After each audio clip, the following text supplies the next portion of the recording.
is Bean to Barstool, a podcast that looks at the intersections of craft beer and craft chocolate. My name is David Nilsen. I'm a professional beer writer and an advanced cicerone, and the creator and host of this show. The music for this episode is by my dear friend, indie folk musician Anna P.S. You can find out more about Anna's music in the show notes or at her website, annapsmusic.com. You can find links and information about our guests in the show notes as well. I hope you enjoy this episode of Bean to Barstool.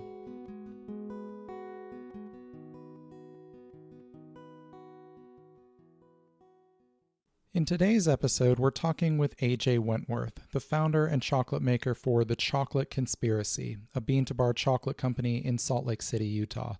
The Chocolate Conspiracy makes a range of thoughtful inclusion bars using unroasted cacao and honey as a sweetener. AJ loves craft beer in addition to craft chocolate and has worked with several SLC area breweries on a range of beer-infused chocolate bars, including the well-known Baba Black Lager bar with Uinta's eponymous Schwarzbier. During our conversation, AJ and I discussed his partnerships with neighboring breweries, his process for infusing beer flavors into his bars, the burgeoning Salt Lake City beer and chocolate scenes, and his background in raw cuisine.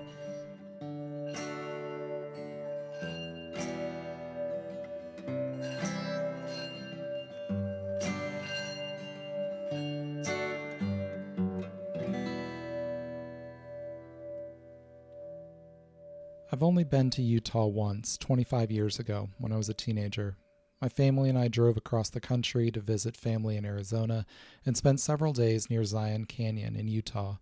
We hiked the Narrows, jumping off high rocks into pools of the Virgin River, and stayed in one of those weather-worn but busy single-story roadside hotels that sprang up near road trip destinations half a century ago or more, as much a part of the landscape as the geological features that led to these establishments. Twilight every evening would find me walking down to the desert creek behind the hotel to hang out with another teenager whose family was staying there. There's an alien beauty to the Utah landscape that is diametrically opposite the beauty of the verdant Midwest where I've lived most of my life. I recall Bill Watterson, the cartoonist who created the Calvin and Hobbes comic, saying he based the ethereal landscapes of alien planets that periodically made it into that strip on his memories of Utah. There is a moment just after sunset when the buttes and low mountains are blushed purple by the climbing dusk, and you wonder just where you've landed on this strange planet that a whole landscape can take on the color of a bruise. In the largest city in this beautiful state, AJ Wentworth at the Chocolate Conspiracy is making some very good chocolate using principles he brought with him from his previous career as a raw food chef. A surprising number of craft chocolate makers call Salt Lake City home, including Ritual, who we heard from back in episode 21, Amano, and others. The city also has a growing craft beer scene, and AJ's relationship with many of those breweries has led to a line of unique beer-infused chocolate bars. The best known of these bars is made with Uinta Brewing's Baba Black Lager. This 5% dark lager is a Schwarzbier, a German lager style that proves dark beer can be as light and refreshing as pale beer. The beer was created as part of a home brewing competition before being moved to the brewery's equipment, and the resulting collaboration between the winning homebrewer and Uinta went on to medal at the Great American Beer Festival, the country's largest and most prestigious beer competition annually. It then became one of Uinta's flagship beers. Since the success of his bar made with this iconic Utah lager, AJ has worked with a diverse array of breweries and beer styles, including two bars that debuted in 2022, one made with a double IPA from Level Crossing, and one with a coffee cream ale from Kitos Brewing. I asked AJ how he got started working with breweries and the inspiration behind the Baba bar. My old location, we used to be kind of right on the edge of downtown, and Fisher Beer moved in next door. And we've been doing things with breweries kind of back and forth, but never producing bars. So we've done events with Uinta. They do this like bike pub crawl where the bike crawl always ends at Uinta. And so the first time we ever collaborated with Uinta, they just had me there as a vendor. And so at the end of the bike crawl, everyone got to come in and do a little pub tour. And then there was a bunch of local vendors, so people could get lunch and get treats and come around and sample all these local goods. And that was probably 10 years ago, at least. And so over time, we've just kind of done collaborations with breweries in that regard, where we've done some kind of dessert or offering. Fisher, they moved in right around the corner from my old chocolate shop. So as they started developing, Fisher Beer is kind of one of the oldest breweries in Utah, and then got revitalized, and now they're blowing up. So they're a really cool brewery. And that's when I started, every like my lunch breaks, or if I needed a moment, I would go over and have a beer, relax, and then I'd go back over and start making more chocolate. So we've dabbled with vodka and wine and whiskey, and we've played with a lot of these things, but we just never found the right flavor to come through in our cacao, at least. And so but beer was just kind of a perfect mix. We've also been involved with a lot of the local cheese companies. So with Fisher, what started happening is we ended up doing these beer, cheese, and chocolate pairings. So from there, it kind of evolved. And I love Uinta. They're one of the first breweries that I partnered with with chocolate and beer. And I love the Baba Black Lager. It's one of my personal favorite beers. The moment it got cold, that was what I started drinking. It's like one of my favorite dark beers because it's a light dark beer. It's easy to drink. They're organic, so it was kind of this kind of fun little lead into what we were doing anyways. So then we just started experimenting. We started playing with their beer, and I don't know why they were the first one. It just was the flavor profile worked out, and we already had this established relationship with them, and so it was just it made sense. You mentioned you've used spirits and wine. You keep coming back to beer. What is it about beer that you think works really well from a sensory standpoint with chocolate? It just has so many relatable flavors. And well, honestly, wine's the same way. So, like, a lot of people feel that's kind of the main thing. People are like, oh, I love to sit down and have wine and chocolate. But wine and chocolate are so similar as far as their flavor profiles that I find pairing wine and chocolate a lot harder because you have the same kind of tannic notes, you have the same kind of sharp, bitter astringency. Where beer, you can pull those opposites easier. I think you can find a really nice dark beer with a nice sweet chocolate. Or I feel like beer has more. I can't say complexity because wine's complex, but it has just a different depth of flavor that you don't get out of wine, where because wine is simply just grapes that have been fermented and have grown in different regions. Same with chocolate bar. That again, that's the similarity with wine, where I feel like beer, there's so many variations and so many different hops and so many different styles of fermentation and so many styles of grain that you can use. And so I feel like there's so many different flavors that you can pull out. They're not just one layered. And so I feel like with beer, we've been able to do more pairings and it's easier almost in the sense like they combine better. There's not as much clash. It doesn't ruin your palate as quickly. I found that, like, with wine and chocolate, it really gets your palate hard, and There's a you lot of got to refresh acidity your. there. When you're working with Yep. wine, there's so much acidity. Yep. So there's just a lot of it's endless. That's kind of the thing I feel with. I mean, if I got more into wine, I do love wine, but if I got more into it, I think we could figure it out. And we've done wine pairings, we've done whiskey pairings, we've done spirit pairings. I don't know. I just feel like with the chocolate and beer, it just works better, and Sure. it's more fun for us, I guess. So. Obviously, working with a liquid, you can't just add that into the chocolate making process. Can you share with us a little bit about the trial and error of creating a bar made with beer? Yeah, our very first booze trial before beer, there's a local distillery here, Sugar House Distillery, and we actually got one of their barrels. And so we tried to do like a barrel aged cacao. And for us, it just didn't work the way we wanted to. And I know it works for a lot of people, and there's a ton of cool barrel aged stuff out there. It just didn't work the way we wanted it to. We did a couple experiments with their spirits, and it just didn't pull the flavors we wanted. It didn't absorb the vodka like we wanted. With the trial and error with beer, we did a lot of things. The first with Fisher. So Fisher beer was the one that really kind of spurred the experimentation. We didn't even really experiment with Baba. We started experimenting a ton with Fisher beer because they were right around the corner. The first thing they got me, I got like a liquid concentrated hops. And because we were trying to do like hops and honey bar, and that shit was whack. It was like this thick syrup. It was crazy strong. We've also tried to we've done like a almost a beer caramel. So we've reduced the beer and then we add the reduction into the chocolate. Again, it's still liquid, but since it's like we have basically get rid of most of the water content. So it's just like, again, beer syrup, but again, it didn't hold all the flavors. So we've tried that. We've also used just like powdered hops, like kind of basically like the hops pellets that brewers use. We've powdered those and then added that into the chocolate. We found that over time it goes rancid. I don't even know how we came to this. I have kind of a raw cuisine background. That's how I kind of got into food. And so a lot of the stuff I focus on is raw. And so this was kind of a concept of doing raw where you soak a lot of things. So you soak a lot of your nuts and seeds to make them enzymatically active. And then, what you do is you strain them off and then you dry them. And that way you still have dried nuts that have been cleaned and are enzymatically active. And so that they kind of just piqued my brain a little. I was like, well, I can do that with the cocoa nibs. We can soak them, we can dehydrate them, because that was already something I had been doing in my background. So it just kind of clicked, and we tried it. And we actually, again, we didn't try it with beer first. There was a local vineyard down in Moab, Utah that does a cherry wine. And we actually, our first bars, we did these cherry wine chocolate bars. And that was the best combination of wine we've ever done. It was a beautiful bar. We loved it. We made these custom chocolate bars for them.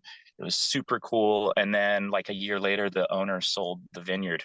And I have no idea what's going on down there now. We've been trying to contact them. It's been years, but that was our first. How we figured it out was with this cherry wine, and it just worked. All the flavors came through. We didn't have to add anything into the chocolate afterwards. So we're like, all right, let's try it with beer. And the first time we're like, okay, our favorite beer is Baba. And then we were doing small batches of Fisher beers that they do. It's called Citrobomb Tom. We did one of their reds, one of their browns. So it was cool with Fisher because we could just go over and grab a growler and do some smaller test batches. So, and I just go grab like a 12 pack from Uinta and Baba, and we did a test batch. And out of all the beers we tried, Baba was the one that we were like, okay, this is the one we need to produce. And since we had a relationship with them, we're like, how do you guys feel about a collaboration? And I think one of the owners actually brought it up to us, and he was the most excited about it. And so we're like, is this something you want to do as far as co-branding, co-packaging? Do you want to like have your logo on our packaging? We market your bars, you market our chocolate. And he was all about it. So we kind of sat down and had like a formal meeting, and we designed the packaging together. He was super cool about it. I got to, now I have a really good relationship with a ton of people at Uinta. So it's nice to go in and just, know that they promote the product and they love it. And then we ended up focusing on developing the beer bars. That was kind of the thing that we wanted to do. We have another, our whole full line of bars. We had some other bars that were seasonal, and we wanted to transition them into our regular line. And so as we did that, we developed the packaging. We changed the packaging for those, and then we developed the packaging for the Baba all at the same time.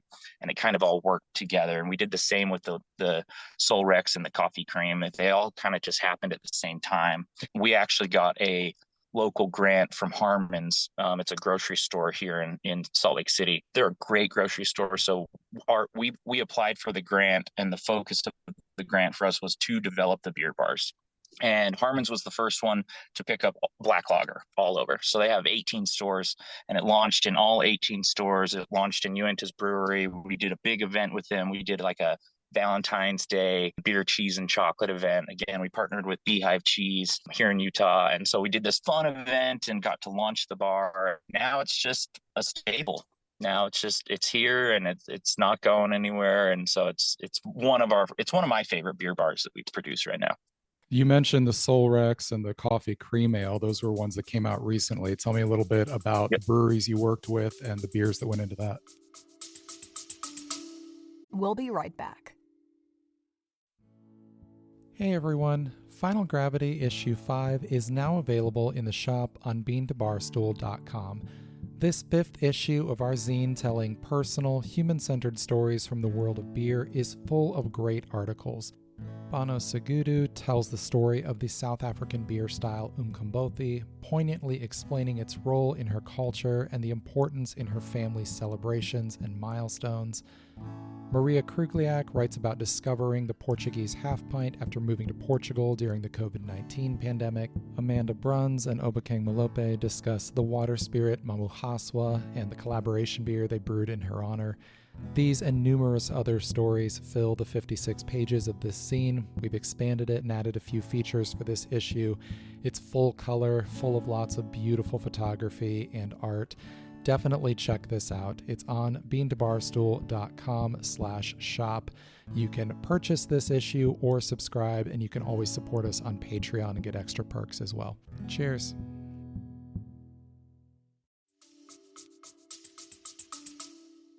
Yeah, of course. Again, we kind of have a old relationships with these breweries. I shouldn't say old. It's not that old. Feels old. Feels like a lot of time. But Keto's Brewery, I met the owner. His name's Andrew. I met him at a birthday party of one of my really good friends. We threw this. My buddy asked if we could throw the birthday party at my chocolate shop. And I was like, yeah, sure. So we throw this huge surprise party for his wife at the chocolate shop, and they utilized the whole space and got it catered. And I got to meet Andrew, who's the owner of Keto's Brewery. And Keto's is just right down the street from our shop. And so it was just, again, kind of this fun little thing. And he was all about it right away because he'd seen the Baba, he'd seen it on the store shelves. And he was ready. He wanted bars right away. He's like, how do we do this? How do we get it going? And so we actually make custom bars for them that are in different packaging. They're actually paper wrapped.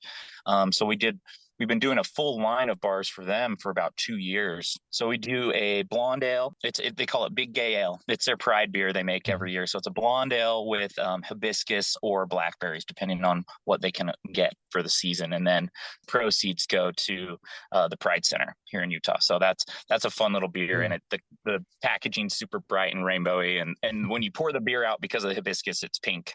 So it's a really pretty beer. And when we were making that bar, we actually add extra hibiscus in to the beer, so it makes it even stronger. So you get this kind of blonde ale hibiscus chocolate bar sort of flavor. So we do the blonde ale, we do a coconut stout, and then the coffee cream ale. So Andrew chose those beers. Those were the ones he wanted to feature. And so we started producing bars for them. It was really fun. We still do, so they order every few months, and we make those bars for them. And we said, out of all of these, like, we're going to make one that's going to be our packaging. We're going to co-brand it, and it's going to go into Harmon's, and it'll go into all the other stores. And I said, Andrew, which one do you want to do first? He said, let's do the coffee cream ale. So there's a local coffee company here. So they actually brew the beer with that coffee, and then we add a little bit of that same coffee in when we grind the chocolate. And Level Crossing, same kind of deal. Chris, who's the head brewer there, he has been using my cocoa nibs in his home brew for years. Chris started winning some awards as a home brewer. He was doing really well. He's been brewing for 10, 12, 15 years, something like that. He partnered with the owner who owns Level Crossing now, and they blew up. They have a beautiful brewery. And, he knew that I was always doing stuff with chocolate, and he chose that beer. So the Sol Rex, he chose that beer, the double IPA. Again, that was the one he wanted to see as a chocolate bar. So we played with it, and that's the thing is I love it. We've worked with some other breweries, and they've chosen beers that they think will work, and it doesn't. And I'm like, this one doesn't work. And they're like, all right, let's try this one then. So we've kind of bounced back and forth. We've done tests. There's a brewery here called Bohemian, and I can't find a beer for them. I love their beer, but none of their beer really works with the chocolate. And I would love it to, because they're like known for their Pilsner. And I really wanted to make a Pilsner bar, but it just doesn't come out the way it needs to. Yeah, I know. It's really hard. There's another brewery here called Proper. And one of my employees used to work with Proper. He worked part-time for Proper, part-time for me. And then we got together. We did some events with them as well. So we did this. That bar is called Lay Effect. It's a goza, and it's brewed with passion fruit and guava. And it's amazing. And so that bar we did for an event. We did it like we made a really small batch for them. We made these cool labels for them. Really fun project. But now that's going to be the next bar that's going to be in our line, because it's one of our favorite ones that we've done. We sprinkle a little Hawaiian sea salt on the back of it. So it's got that salty just like a Goza should. It's got that nice, but it has those fruity kind of tropical flavors in it. So that's one of the next ones we're doing. We love Proper. We've done a lot with Proper. Again, know the owners. They're Salt Lake locals. They've kind of blown up. One of the owners just kind of moved away and opened a new cider bar. So I'm gonna experiment with him doing some ciders now. Now that we have the process kind of in place, now I'm gonna start playing more with more spirits. I'm going to jump back and do another collab with Sugar House Distillery now that we've dialed it in. And I think that we can make a pretty good, he does a really good rye whiskey. So we're going to try and do a rye whiskey with Sugar House Distillery. So now that the process is dialed in and we know the flavors come out, now it's just a matter of finding out which beer, which spirit works best. What kind of flavors can we pull? What kind of flavors can we add? Because I love doing inclusions. So that's another thing is if something has hibiscus or guava or pineapple, I want to be able to add some of those flavors in and just really punch up that fruitiness or sourness or whatever it is. And then usually you get the beer flavor kind of on that back end, those back notes, kind of like the coffee cream ale. We add in a little bit of that extra coffee and it just gives it a little more coffee punch. And then that beer flavor just comes kind of on the end. So with the Solrex, the double IPA, that has some flavors that could potentially clash or overpower with chocolate. Was there a process of dialing that in to make sure that played well with the other flavors? Not really. One thing we've noticed is the soak time and the dry time's the same for everything, just as long as the beans are like 100% dry, they're fine. It doesn't really affect the flavor. The soaking time, depending on if we like really make sure that we have to stir the beans every few days to make sure everything's like evenly soaked. But what affects the flavor, what I've noticed, is our grind times. And that's the same with any cacao. It doesn't matter if it's a beer flavored or not. So like our normal nibs, if we grind for like 3 or 4 days, there's still that like really kind of sharp banana astringency to it. And then if we let it grind for like up to 9 days, that flavor kind of tones down because it's been sitting there churning and oxygenating for so long. It's basically breaking down the chemical compounds. The flavor notes drop off and become a little more nutty, and that sharp fruitiness kind of cuts down. And so with the double IPA, we found that kind of same thing where if we do a short grind, you get a lot of that really bold hoppiness, and it's a pretty strong beer, but like you get that alcohol taste right away. If we let it grind or we let it age after it's done grinding and let it sit, those flavors really meld and they don't clash. Less to do with how long it's in contact with the beer than what you're doing afterward to kind of tone those flavors down. Correct. When you're tasting these bars after the fact, do you feel like you can identify the flavor from the beer coming through directly, or does it kind of alter a little bit in that process? No, I can for sure. We've done. It's funny. We did a ton of tests. There's a brewery called Roja, and we did again another event. We did it for an event. We produced a bunch of bars for them. We did this fun event at Harmon's. It was this big beer and chocolate pairing, super fun. But we made all these bars, and then when we ended up moving our chocolate shop, we had this box that got kind of jostled in the moving truck, and so all the flavors were mixed up, and we had no idea. But they were they were like the leftover bars from the event. So they were all jostled, but they were all just wrapped in foil. And so once we moved, we opened them up. We're like, oh, like, damn, because it was like 3 or 4 different beers. But once we laid them all out, we just went through, and they were different colored foils. So we knew we could separate them. We just didn't label which colored foil they were. So we separated all by foil, we tasted them all, and we were able to tell which ones they were. What's the response been like to these beer bars? Awesome. The Baba is our best beer bar seller, but obviously it's our oldest. But now it's like if I'm doing a market or even some of the holiday sales, this last Christmas, I got people coming up and they're like, "This is my favorite bar. I love this bar the most." So it's been really cool, and all the breweries carry them. in their brewery, in their little, storefront, which is awesome. I have people that don't even come buy them from me. They're like, oh, I bought your bars over at Ketos, or because they're just like, oh, they'll hit me up and be like, hey, can I buy these bars? Where can I find them? And I'm like, find them at the brewery. And they're like, oh, cool, I'm going there tomorrow. Or so it's, yeah, people have really really love it. So Level Crossings, just up the street from Level Crossing, is Saltfire Brewery, and the owner of Saltfire put together these local gift baskets for Christmas and New Year's, and he bought a bunch of Level Crossings bars and Ketos bars to put in these gift baskets.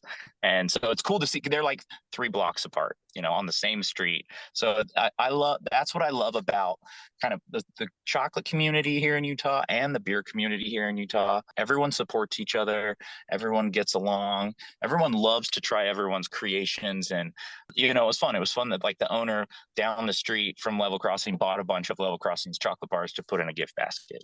That was like, so now I'm chatting with him. We're going to do he has a dirty chai stout. So that's going to be one of the new bars coming along. So again, it just created new connection for me, and we're going to work on a new bar with Saltfire. So that sounds awesome. So you've mentioned yeah. a lot of these bars that you have in the works right now. When can people look forward to being able to order some of these? We'll be right back. Hey everyone, my book on pairing craft beer and craft chocolate is available now on Amazon and on the Bean to Barstool shop. Pairing Beer and Chocolate, a guide to bringing the flavors of craft beer and craft chocolate together, is out now. This paperback book explains the process of pairing beer and chocolate, includes a guide to hosting a pairing at home, walks through dozens of beer styles to provide style-by-style pairing guidance, and gives room for taking your own pairing notes along the way. This is the only book on pairing beer and chocolate available. Grab your copy now at the link in the show notes or on Amazon. If you manage a tap room, bookstore, chocolate shop, or cafe and want to stock the book, get in touch about our easy wholesale process. Beer and chocolate belong together, and this book is your guide to getting the most out of every pairing.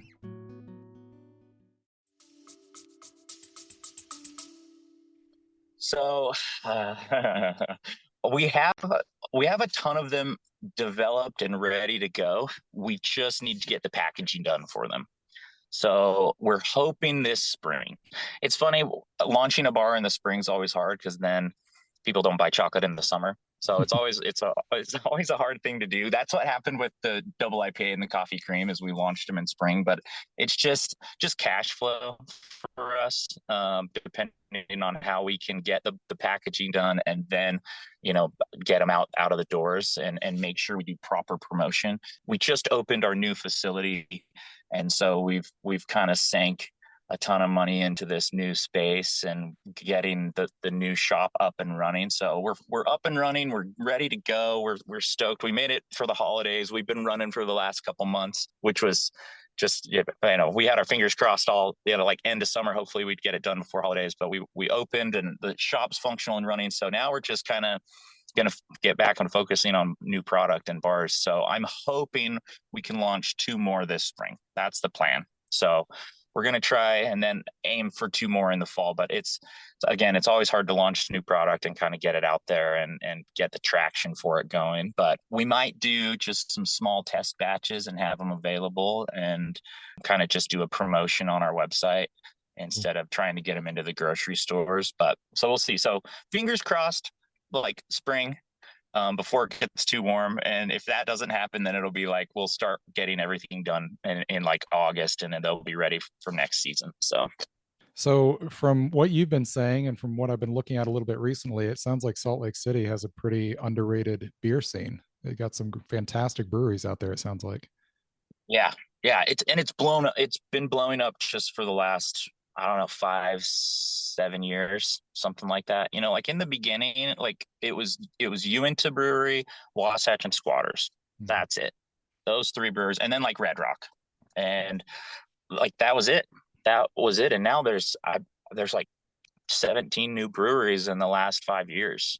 Like Hoppers is up in Ogden, and they're, like I mentioned, proper. There's Hopkins Brewery here in Salt Lake. There's Bohemian. There's a new one in Heber. I can't think of the name. So they're just blowing up. They're popping up everywhere. TF is amazing. TF's one I really want to collaborate with. We just haven't had the conversation yet. But that That's one's kind of Templin family. yep, Yeah, yep. I had And their beer at a tasting a couple years ago. It was excellent. yeah, no, it's brilliant. Kevin Templin's, I think one of the most brilliant brewers in Salt Lake City. I think his beer is some of the best beer produced. Sorry, other brewers listening to this right now. No, no, he kills it. But again, that's the thing is all of these breweries have their own twist on things. They all do it differently. Shades is another one. Shades does these really cool exotic flavors. They're good breweries. That's the thing is they are very underrated. They're kind of I feel like we're all kind of underdogs in Utah. It's funny. It's like we're very but again, the beer thing, like Utah is not known for its beer, but it's becoming known for its beer. And that's same with chocolate. We have the highest amount of bean to bar chocolate makers per capita Hmm. in Salt Lake City. So it's just again, there's a ton of really good bean to bar chocolate makers here. You and And Ritual, and who else is there? Amano, Mill Creek, and Solstice. Okay. We're kind of those are the notable ones. It just kind of got overlooked for so many years. And I think the last few years, as our city's grown, that whole kind of revitalization has come back. It's like coming back into the craft world and wanting to produce really high quality, clean products. You get that everywhere though. I think it's just happening all across America right now is that like every city you go and you can find a dope craft brewery. And I think that's just, again, happened over these last 10, 15 years where we're finally seeing these kind of things pop up more and more. Yeah, pretty much like any city I go and I want to go look for the craft breweries. So let's back up and talk about how you got into chocolate then. When and how did you get started making craft chocolate? Yeah, so my background, like I mentioned earlier, I was a kind of a raw food chef. So my background's health and wellness. So I was a chef, not a classically trained chef. I was a raw vegan trained chef. And so I've worked in delis and juice bars. I've done a lot of catering. And so that's kind of how I got into the food realm. And when I was doing some of my training as a raw food chef, one of the chefs, it was this old German lady named Gisela, and she was making chocolate by hand with raw cacao beans. And so, because at that time, we didn't cook anything, we didn't roast anything.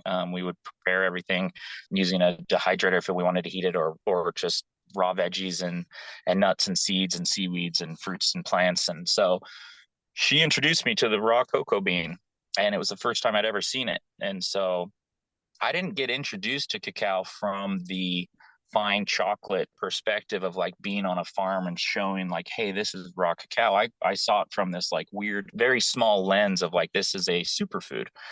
And I was like, oh, okay. But then as I started playing with food, as I was going, after I kind of finished my raw food training, I went to New York and studied health and wellness. I went to a nutrition school. And and on the side, that was kind of my my little hobby. That was what would relieve my day, as I would just go make chocolate at nights, and I'd start playing. And so that's where I really dabbled into chocolate. That's when I started getting into it. And once I started the company, I was living on the East Coast, but I moved back to Utah. And once I came back to Utah, I started meeting some of the chocolate people in Utah, most notably Matt Caputo, who runs Caputo's Deli. They have the largest selection of chocolate. They have this basically on the West Coast. They have this huge chocolate wall, and so I remember taking my bars to Matt very first in the early days, and he was like, "These suck. These are crap." He's like, "This is not fine chocolate," and I was like, "Oh, all right, cool." Like it was this like good, humbling, experience to really get that from a fine food taste perspective. And so over the years we got involved. There's a really cool guy here, he doesn't live here anymore, but he started the Utah Chocolate Society. So there was like 7 of us that were there in the very beginning of the Utah Chocolate Society. So we started tasting and sampling, and we would hold these events monthly where we'd sit down and do these fun pairings, and that's where I met Art with Amano. And I could sit down with Matt, and he could really critique me, and I could listen to his feedback, and I could get all these professionals feedbacks without there, without judgment or without kind of like, that haughtiness. It was nice to sit down and be like, cool, what does this taste like? How do we make it better? How do we improve? And I just kind of immersed myself in the bean to bar industry at that point. At that point, I knew I was doing it. I knew I wanted to do it. So I was sucked in. I couldn't, so I just learned better equipment, and I learned how to produce it better and how to make it taste better and different methods. And so over a couple of years, we really refined it. So I started the business in 2009.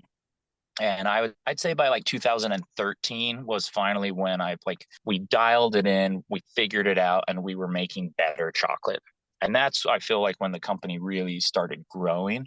And that by that time we had finally moved to the location that was on Third West, around the corner from Fisher. And we were there for 8 years, finally blossomed in that space. That's where we really grew the company. We refined our packaging, we refined our production, we really refined our products. And then COVID hit, so Right. we moved, but again, we kind of refined it again. Now our new space, the best thing about this new space is I've been able to take all these years of doing this, all this, and now like we walked into the space before we moved in, and we knew exactly where all the equipment could go. We knew exactly the flow of everything. And I would say at this point, finally, like, I think my product's the best it's been since conception. So I think we're finally making some really, really good products, and the flavors are there.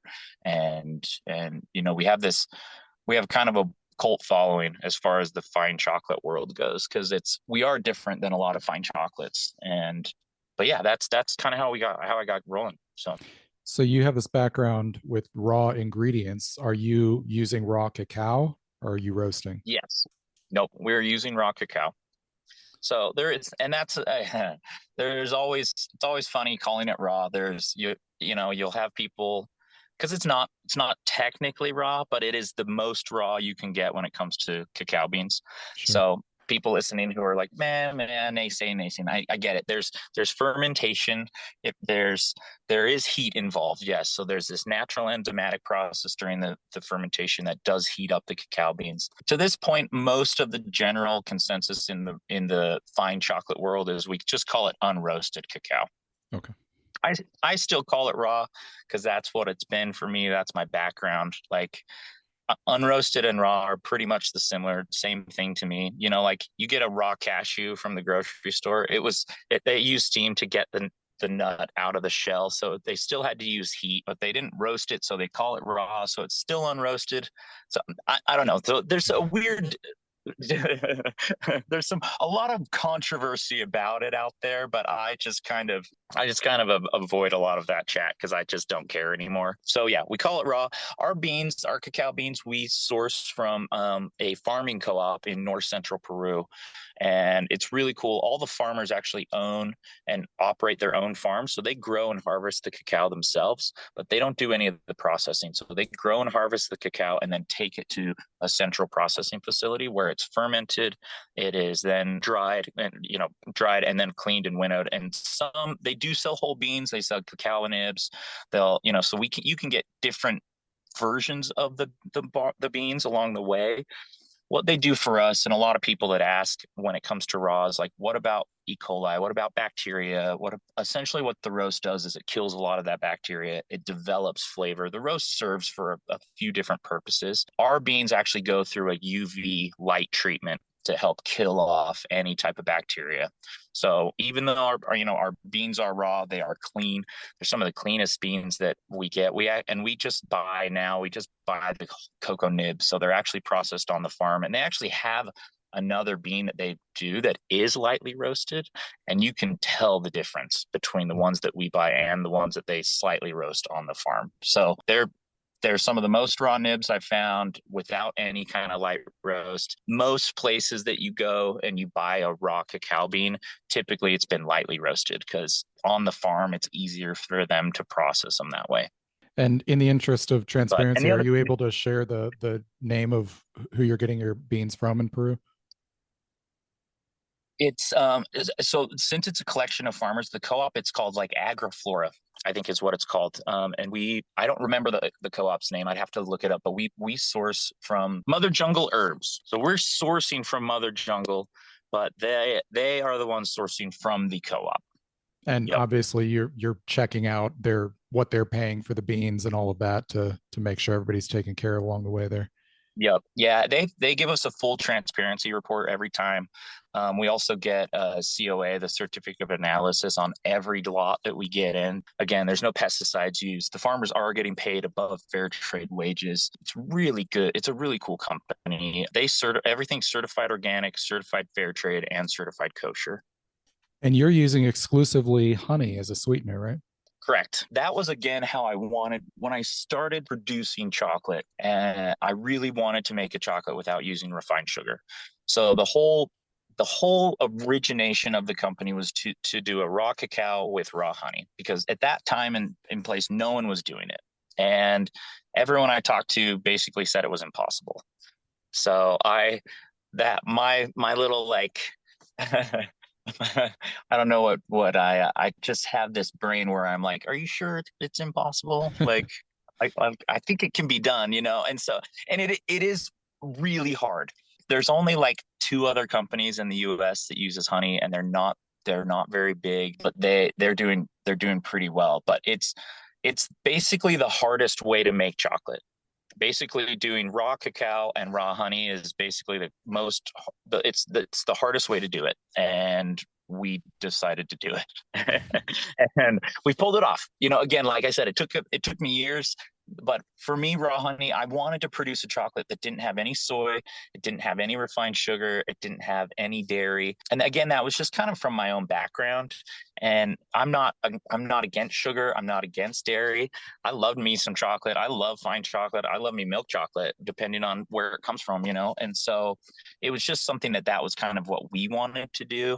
And I'm a kind of a honey nerd. I know like a lot, like that's one of the weird things that I collect. So I've got honey from all over the world. I've got a full cabinet that's just, I eventually I had to start going through it because my wife was like, got too much honey lying around. So we started going through it eventually.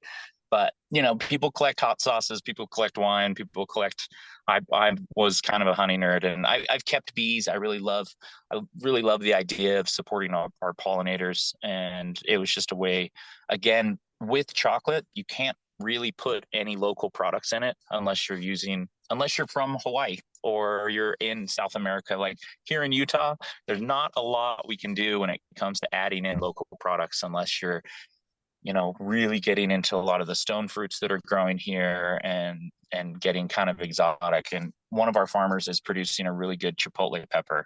So we're going to start using his chipotle in our chipotle orange chocolate bar. So I'm like, cool, one more local product that we can throw in there. So where honey, we've been sourcing local for, the entire time we've been doing the business. And that was like one way that we could support farmers and support the honey producers. And that was something that was like really dear to me, is that I really wanted to make honey work, because I just feel like it's one of those interesting foods that we need, and we need our honeybees. AJ's chocolate bars made with Utah craft beers keep the focus on the chocolate, with the beers providing subtle accents that complement rather than overpower the main ingredient. The honey AJ uses to sweeten his bars helps to bolster the beer accents, particularly in the case of the double IPA bar made with Level Crossing's Soul Rex double IPA, where the subtle honey replaces some of the gentle malt sweetness that undergirds a classic double IPA and balances the assertive hop bitterness of those beers. Keep an eye out for the upcoming beer bar releases AJ mentioned. I'll include them in my newsletter when they're released, so sign up for that after the episode. Thanks to AJ for coming on the show today, to Anna for the excellent music, as always, and to all of you for listening. I hope you enjoyed this episode of Bean to Barstool.